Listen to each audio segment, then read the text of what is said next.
Assalamualaikum warahmatullahi wabarakatuh. Apa kabar semua? Jumpa lagi dengan saya di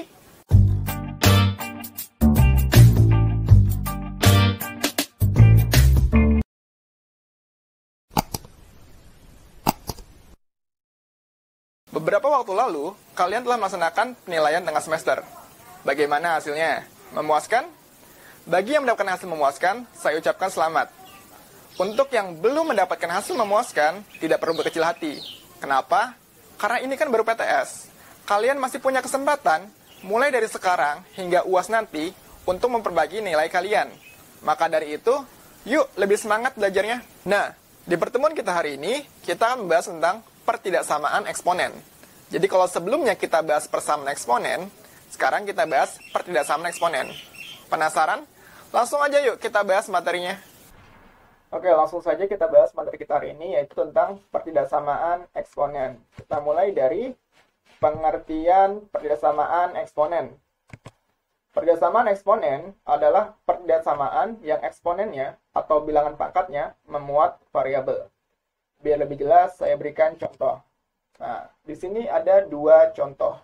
Yang pertama, 2 pangkat X plus 1 kurang dari 1/4. Contoh pertama ini merupakan contoh pertidaksamaan eksponen. Kenapa? Bisa kita lihat di ruas sebelah kiri ini, di sini, dia ada bilangan eksponen. Di mana eksponen atau pangkatnya, dia memuat variabel, yaitu variabel X. Lalu pemisah antara kedua ruas, antara ruas kiri dan ruas kanan, dipisahkan oleh tanda pertidaksamaan. Jadi kalau persamaan dipisahkan oleh tanda sama dengan, kalau pertidaksamaan dipisahkan oleh tanda pertidaksamaan. Di sini, di contoh nomor 1 ini, tanda pertidaksamaannya adalah kurang dari. Oke, di contoh kedua pun juga sama. Antara ruas kiri dan ruas kanan, dia ada bilangan eksponen. Di mana pangkatnya atau eksponennya dia memuat variabel, yaitu variabel X. Dan di kedua ruas ini juga dipisahkan oleh tanda pertidaksamaan. Untuk contoh kedua ini, tanda pertidaksamaannya adalah lebih dari sama dengan. Sama seperti persamaan, biasanya soal-soal yang ditanyakan di pertidaksamaan eksponen adalah menanyakan penyelesaian dari pertidaksamaan eksponen. Nah, penyelesaian pertidaksamaan eksponen bergantung dari nilai A atau basisnya. Oke, ada beberapa ketentuan untuk menentukan penyelesaian pertidaksamaan eksponen. Seperti ini nih. Kan tadi kan sudah dijelaskan ya, kalau penyelesaian pertidaksamaan eksponen bergantung dari nilai A atau basisnya. Ada 2 jenis basis nih di pertidaksamaan eksponen. Yang pertama, A lebih dari 1, atau basisnya ini nilainya lebih dari 1. Berapa aja sih itu bilangannya? Jadi kalau misalkan ada pertidaksamaan eksponen yang basisnya itu 2, 3, 4, dan seterusnya, itu berarti pakainya ketentuan yang ini. Kalau ada A lebih dari 1, dan bentuk pertidaksamaannya itu A pangkat fx lebih dari A pangkat gx, atau bisa juga tanda pertidaksamaannya diganti dengan lebih dari sama dengan, kurang dari, atau kurang dari sama dengan. Nah, jadi kalau misalkan A pangkat fx lebih dari A pangkat gx, penyelesaiannya adalah fx lebih dari gx. Ya, jadi apa yang disoal ternyata penyelesaiannya sama bentuknya nih. Lambang pertidaksamaannya di soal, di penyelesaian juga sama. Sama kayak ini nih. Kalau di soalnya lebih dari sama dengan, maka penyelesaian juga lebih dari sama dengan. Kalau di soalnya kurang dari, maka penyelesaian juga kurang dari. Kalau misalkan di soalnya kurang dari sama dengan, maka di penyelesaiannya juga kurang dari sama dengan. Lalu di penyelesaiannya tuh yang diambil cukup pangkatnya aja nih, fx dan gx-nya. Yang basisnya bisa kita abaikan. Kurang lebih mirip ya kayak persamaan eksponen yang kemarin kita pelajari. Oke, selain itu ada juga yang bentuk basisnya atau bilangan basisnya itu ada di antara 0 sama 1. Jadi 0 kurang dari A kurang dari 1. Kira-kira bilangan berapa nih yang ada di antara 0 sampai 1? Oke, benar. Bilangan ini berarti bentuknya pecahan ya. Bisa 1/2, bisa 1/3, bisa 1/4, dan seterusnya. Jadi kalau nanti kalian nemu pertidaksamaan eksponen yang bilangan basisnya itu nilainya 1/2, 1/3, pokoknya bentuknya pecahan tuh ya. Kalian pakainya ketentuan yang ini.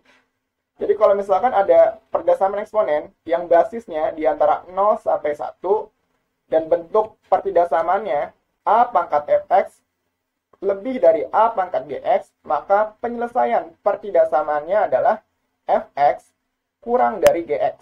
Jadi kebalikannya ya. Kalau di bentuk soalnya dia lebih dari, tapi A-nya ini di antara 0 sampai 1, maka penyelesaiannya dia berubah tanda nih, jadi kurang dari.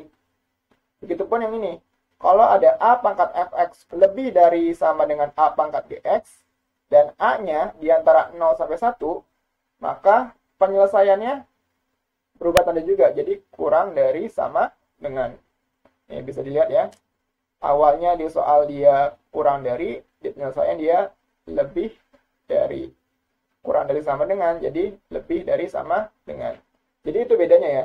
Kalau misalkan tadi, nih, kalau yang bilangan basisnya A lebih dari 1, apa lambang yang tertulis di soal, itu juga tertulis di penyelesaian, jadi nggak berubah. Ya. Tapi kalau misalkan A-nya di antara 0 sampai 1, tandanya berubah. Yang awalnya di soal dia lebih dari, penyelesaiannya dia kurang dari, betul ya. Oke, biar lebih paham, kita akan coba lanjut ke contoh soal. Oke, contoh soal yang pertama. Silakan dilihat soalnya. Nah, untuk menyelesaikan soal seperti ini, langkah pertama yang harus kita lakukan adalah memastikan bahwa bilangan basisnya antara kedua ruas sudah sama. Nah, setelah kita lihat, basis ruas kanan kan dia 4 ya. Basis ruas kiri dia 2, belum sama nih, jadi kita buat sama dulu. Masih ingat ya, pakai cara sifat eksponen. Berarti 2 pangkat 2x plus 1 kurang dari, nah 4 ini kan bisa kita ubah jadi 2 pangkat 2 kan ya. Oke, nah setelah kita lihat basisnya udah sama nih.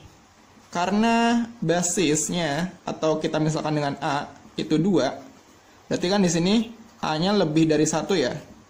Maka tandanya tidak berubah. Tidak berubah.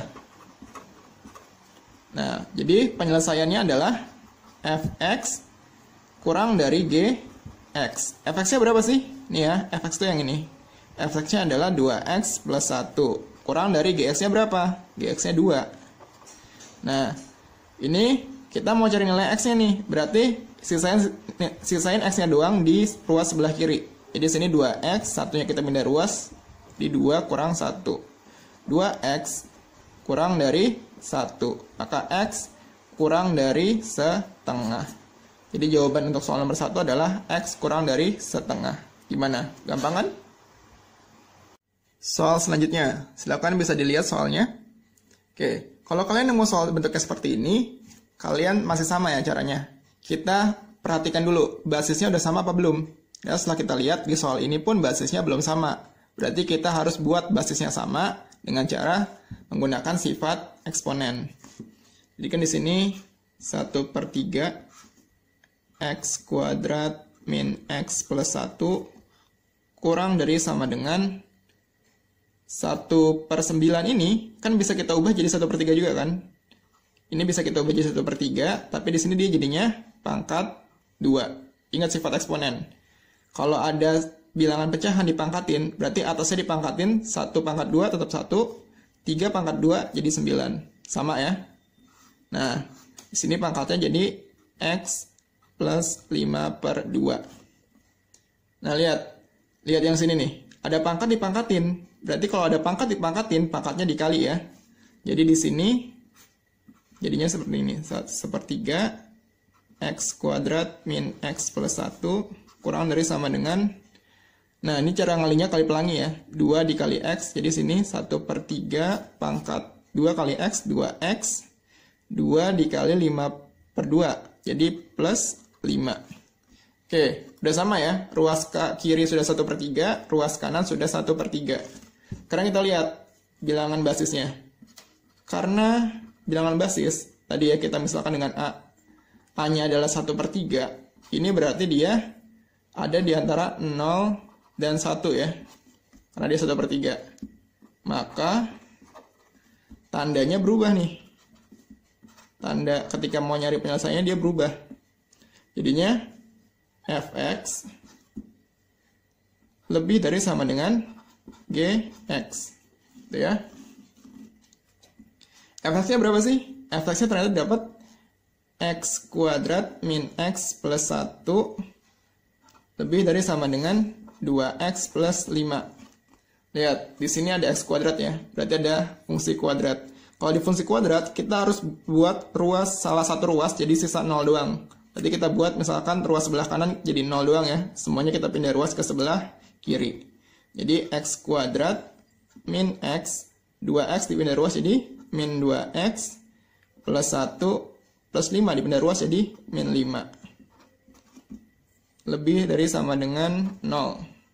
Ada yang bisa dihitung? Bisa ya. Min X min 2X. Jadinya X kuadrat min 3X plus 1 min 5. Min 4.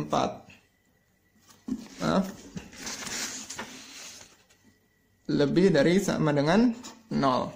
Nah, di sini kan bisa kita cari akarnya ya. Akarnya berarti di sini cari bilangan berapa yang kalau dikali hasilnya min 4, kalau dijumlah hasilnya min 3. Nih, karena dia X kuadrat berarti sini X ya. Bilangan yang kalau dikali hasilnya min 4 itu bisa 4 sama 1. Salah satunya berarti negatif, sini positif. Kita sudah dapat akar-akarnya nih. Oke, biasanya kan kalau misalkan persamaan kuadrat, kalau sampai sini udah selesai ya. Sampai sini sudah selesai, sudah tinggal berarti hasilnya X sama dengan 4 dan X sama dengan min 1. Tapi kalau di pertidaksamaan kuadrat, nih pertidaksamaan kuadrat, ini belum selesai. Langkah selanjutnya yang harus kita lakukan adalah kita cari pembuat 0. Caranya tuh gimana tuh Pak?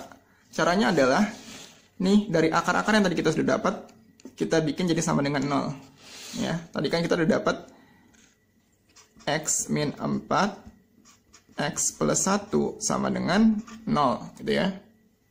Berarti di sini kan kita dapat yang pertama X-nya sama dengan 4, atau X sama dengan min 1, gitu ya. Gampangnya gini aja, kalau di sini X min 4, berarti X-nya sama dengan 4, kebalikannya. Kalau sininya X plus 1, berarti sini X sama dengan min 1, kebalikannya lagi nih. Oke, setelah kita dapat dua titik ini nih, jadi ada 4, ada min 1 ya. Kita buat garis bilangan. Berarti di sini karena ada dua titik, kita bikin dua titik di garis bilangan ini. Nah, cara naruhnya gimana? Untuk bilangan yang lebih besar, di antara 4 sama min 1 kan lebih besar 4 ya. Kita taruh di sebelah kanan. Nah, bilangan yang lebih kecil, kita taruh di sebelah kiri. Dari garis bilangan ini kan kita bisa dapat 3 daerah ya. Daerah yang pertama itu sebelah kiri dari negatif 1. Daerah kedua yaitu di antara negatif 1 dan 4. Dan daerah ketiga ada di sebelah kanan negatif, daerah ketiga ada di sebelah kanan 4. Nah, ini kita harus, setelah kita dapat daerah ini, kita harus tentuin nih, daerah manakah yang positif, daerah manakah yang negatif. Caranya gimana? Kita lakukan uji titik. Ambil salah satu titik dari garis bilangan ini. Contoh ya, misalkan saya mau ambil X sama dengan 0. Tapi selain 0 boleh juga. Kalian misalkan mau ngambil 2, mau ngambil 5, mau ngambil min 2 boleh. Tapi kalau di sini saya ngambil X sama dengan 0. X sama dengan 0 ini, kita substitusi ke sini. Ke akar-akar yang tadi. Jadi kan kita masukin ke X min 4 dan X plus 1, gitu ya. Berarti X-nya kita ganti dengan 0. 0 min 4, 0 plus 1. 0 dikurang 4 berapa? Min 4 kan? 0 ditambah 1, 1. Min 4 dikali 1, hasilnya berapa? Min 4 kan? Nah, ini dia negatif. Berarti daerah yang ada 0-nya, dia negatif. Di garis bilangan ini, daerah yang ada 0-nya mana? Ini ya, yang tengah. Nah, berarti sini daerahnya negatif. Terus, dia selang-seling nih. Habis negatif, dia positif. Dan sebelum negatif, dia juga positif. Jadi selang-seling. Habis positif, habis negatif, positif lagi. Gitu ya. Nah, ini gunanya buat apa sih? Buat kita nyari himpunan penyelesaiannya. Nah, ini kita mau arsir nih, daerah yang jadi himpunan penyelesaiannya. Caranya gimana? Kita lihat lagi tadi, ke sini. Ini tandanya apa? Tanda perbersamaannya. Lebih dari sama dengan kan? Lebih dari sama dengan 0. Bilangan apa yang lebih dari sama dengan 0? Bilangan positif kan? Karena kalau dia lebih dari 0 kan dia 1, 2, 3, dan seterusnya. Dia bilangan positif. Maka kita arsir daerah yang positif. Tuh, kita arsir daerah yang positif. Nah, setelah kita dapat arsiran ini, tinggal kita buat himpunan penyelesaiannya. Himpunan penyelesaiannya berarti caranya gimana ngebacanya? Lihat aja, lihat daerah arsirannya. Di sini kan ada 2 daerah ya. Berarti ini kita pakai atau. Di sini berarti ada X min 1, ya. Ada X 4. Nah, caranya lihatnya gini. Min 1 itu arsirannya ada di sebelah kiri. Kalau sebelah kiri berarti dia kurang dari sama dengan. Karena tadi ada sama dengannya ya. Di sininya nih. Lalu, kalau di sebelah kanan berarti dia lebih dari sama dengan. Berarti untuk soal nomor 2 ini, hasilnya himpunan penyelesaiannya adalah X kurang dari sama dengan min 1 atau X lebih dari sama dengan 4. Oke, gimana? Paham sampai sini? Oke, lanjut ke soal selanjutnya. Silakan dilihat soalnya. Familiar kan sama bentuknya ya? Bentuk soal ini mirip kayak bentuk persamaan eksponen yang bentuk kuadrat. Oke, cara penyelesaiannya pun juga hampir mirip. Oke, langsung saja kita kerjain ya. Di langkah pertama, 3 pangkat 2x, ini kan bisa kita ubah menjadi 3 pangkat x dikuadratin gitu kan ya. Ingat sifat eksponen. Nah, ini dikurang 10 kali 3 pangkat x ditambah 9 kurang dari 0. Ya. Nah, lihat, ini udah sama ya, sama. Ini 3 pangkat x, ini 3 pangkat x. Karena sudah sama, bisa kita langsung misalkan. Misal, P sama dengan 3 pangkat X. Maka, persamaan yang ini menjadi, nih 3 pangkat X kita ganti jadi P. Jadi, P kuadrat min 10P plus 9 kurang dari 0. Setelah itu, kita cari akar-akarnya. Berapa akar-akarnya coba? P kuadrat, maka sini P, sini P. Cari bilangan berapa yang kalau dikali hasilnya 9, kalau dijumlah hasilnya negatif 10. Berarti kan sini 9, 1. Sini negatif, negatif. Dapat ya? Oke, karena tadi kan dia bentuknya pertidaksamaan kuadrat ya. Sampai sini belum selesai. Langkah selanjutnya tadi kan udah pernah dibahas ya. Kita cari pembuat nolnya. Pembuat nol. Kita cari pembuat nolnya. Tadi berarti kita ambil yang ininya. Ambil akar-akarnya, P-9, P-1. Nah, ini kita ubah jadi sama dengan 0. Karena kita mau cari pembuat nolnya. Di sini kita dapat P sama dengan 9 atau P sama dengan 1 gitu ya. Nah, setelah kita dapat 2 titik ini, kita buat garis bilangan. Ya, kita buat garis bilangan. Berarti karena 2 titik, ada 2 titik di sini. Yang lebih besar taruh sebelah kanan, yang lebih kecil taruh sebelah kiri, ya. Berarti sini ada 3 daerah lagi ya. Sebelah kirinya 1, di antara 1 sama 9, dan sebelah kanannya 9. Selanjutnya kita tadi lakukan uji titik untuk menentukan daerah. Kita lakukan uji titik. Nah, tadi bebas mau ngambil titik berapapun. Tapi saya sukanya ngambil titik X sama dengan 0. X sama dengan 0, masukkan ke akar-akar yang tadi. Jadi, maaf, berarti karena ininya bukan F berarti ya. Ini P harusnya. P sama dengan 0. P min 9, P min 1. Berarti 0 min 9, 0 min 1. Berarti 0 min 9 berapa? Negatif 9. 0 kurang 1, negatif 1. Hasilnya negatif 9 kali negatif 1. Negatif kali negatif, berarti positif. Berarti sini hasilnya adalah positif.